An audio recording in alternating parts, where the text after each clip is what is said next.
এখন এমন একটা প্রবলেম নিয়ে কথা বলবো যেটা আমরা কম বেশি সবাই ফেস করি, আর অনেক সেলিব্রিটিরাও কিন্তু এই প্রবলেমটা নিয়ে স্ট্রাগল করে, কিন্তু আমাদের এই যে এই প্রবলেমটা সেটা অনেক ভিজিবল, কিন্তু যেহেতু সেলিব্রিটিরা they are always using makeup and অনেক ফিল্টার্স, ক্যামেরা, সব কিছুর মধ্যে they are very much pro to hide this problem, but they are few celebrities আপু, আমি তো অনেক ইন্টারভিউজ দেখি, তো আমি রিসেন্টলি অনেক ইন্টারভিউজের মধ্যে আমি নোটিস করেছি যে কিছু হলিউড সেলিব্রিটি যেমন কেন্ডেল জেনার, তারপরে জেসিকা আলবা, তারা কিন্তু তাদের ইন্টারভিউতে তাদের এই স্কিন কনসার্নটাকে খুব মানে ওপেনলি অ্যাড্রেস করেছে, তারা যে এটা নিয়ে স্ট্রাগল করেছে এই জার্নিটা কিন্তু তারা শেয়ার করেছে। আর এই প্রবলেমটা হচ্ছে আমাদের খুবই common problem, black heads and white heads.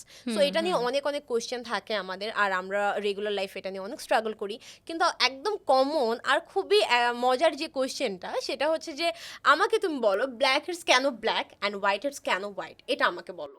Okay, very interesting question. প্রথমে হচ্ছে আমার তো ধরো তোমার এই যে ব্ল্যাক হেডস আর হোয়াইট হেডসটা হয় কি কারণে, রাইট?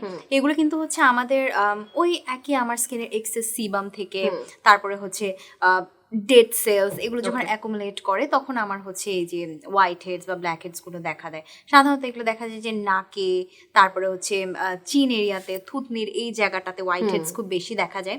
নাকে হোয়াইট হেডস, ব্ল্যাক হেডস সবই এই এরিয়াতে দেখা যায়। তো এখন কেন ব্ল্যাক হেডসটা ব্ল্যাক আর হোয়াইট হেডসটা white? Okay, so blackheads কিন্তু বেসিক্যালি হচ্ছে তোমার open comedone, it's a form of acne. White হেডসও কিন্তু a type of acne. Okay, so white হেডসটা হচ্ছে ক্লোজড কমেটন। আচ্ছা, ওকে। সো ব্ল্যাক হেডস এর টপ লেয়ার যে স্কিনটা থাকে সেটা হচ্ছে তোমার ওপেন থাকে। সো যার কারণে দেখা যায় এটা কিন্তু খুব সহজেই আমার অক্সিডাইজেশন হয়ে যায়, যার কারণে এটার কালারটা ব্ল্যাক হয়ে যায়। আর হোয়াইট হেডস এর যে টপ লেয়ার স্কিনটা থাকে এটা হচ্ছে ক্লোজ থাকে, সো এটা সহজে অক্সিডাইজেশন হয়, সহজে না, বেসিক্যালি অক্সিডাইজেশন হয় না, এই কারণে এটা হোয়াইট থাকে, আর ব্ল্যাক হেডসটা হচ্ছে ব্ল্যাক থাকে। আর এই ব্ল্যাক হেডস হোয়াইট হেডস মানে এটা কি রিমুভ করা পসিবল কিনা, বা রিমুভ করার অ্যাকচুয়ালি কোন উপায়ে আমি করতে পারি, এগুলো নিয়ে আমাকে বলো। ওয়েল, আমি বলবো যে অনেকে কিছু টেম্পোরারি সলিউশনের পেছনে ছোটে, যেমন ধরো তোমার নোজ পোর স্ট্রিপস যেমন ইউজ করে থাকে।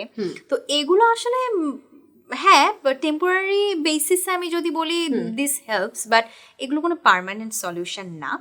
তো যেহেতু এটা আমি বলবো যে বেটার হয় স্কিন কেয়ার রুটিনে হচ্ছে কোনো ধরনের বিএইচএ বা কেমিক্যাল এক্সফলিয়েটর যেটা, সেটা ইনকর্পোরেট করা, উইকলি 2 to 3 টাইমস এগুলো ইউজ করা। সেক্ষেত্রে দেখা যাবে যে আমার এটা কিছুটা কন্ট্রোলে আনা যাবে। আচ্ছা, সো আপু তুমি এক্সফোলিয়েটরের কথা বললে, বাট অনেকেই কিন্তু বিগিনার লেভেলে আছে যারা কিনা স্কিন কেয়ারটা মাত্র স্টার্ট করেছে, যারা এক্সফোলিয়েটর এখনোই স্কিনে ইন্ট্রোডিউস করেনি, বাট তারাও কিন্তু ব্ল্যাক হেডস হোয়াইট হেডস এই ধরনের প্রবলেমটা ফেস করছে। ইন দ্যাট কেস তারা কি করতে পারে? হ্যাঁ, তারা যেটা করতে পারে তারা হচ্ছে এই ধরনের ইনগ্রেডিয়েন্ট বেসড একটা ক্লেনজার ইউজ করতে পারে, যেটা ধরো তোমার স্যালিসাইলিক অ্যাসিড আছে, বা যেটাতে মনে করো তোমার বেনজয়েল পারক্সাইড আছে, বিকজ একই সাথে কিন্তু এটা তোমার অ্যান্টিব্যাকটেরিয়াল হিসেবেও কাজ করবে। ঠিক আছে, আর যদি ওকে এটা ক্লিনজার আমরা এই ধরনের ক্লিনজার আমরা চুজ করতে পারি। আর ইজ দেয়ার এনি সিরাম যেটা তুমি আমাদেরকে সাজেস্ট করবা? ইয়াস, করা যেতে পারে। গ্লাইকলিক অ্যাসিড বেস বা সালিসাইলিক অ্যাসিড বেস সিরাম ইউজ করতে পারে, এটা কিন্তু আমার পোরসটাকে আনক্লগ করতেও হেল্প করবে। সো এটাও কিন্তু আমাদের black heads and white heads এটা মিনিমাইজ করতে বা রিমুভ করতে হেল্প করবে। হ্যাঁ, but consistency is the key, right? Consistent হতে হবে। এই ধরনের প্রবলেমগুলোতে আমরা দেখা যায় কি কিছুদিন একটু ইউজ করলাম, ফাস্ট রেজাল্ট এক্সপেক্ট করি, কাজ যখন করে না আমরা সেটা বন্ধ করে দিই, বাট কনসিস্টেন্সি ইজ দ্য কি। ওকে।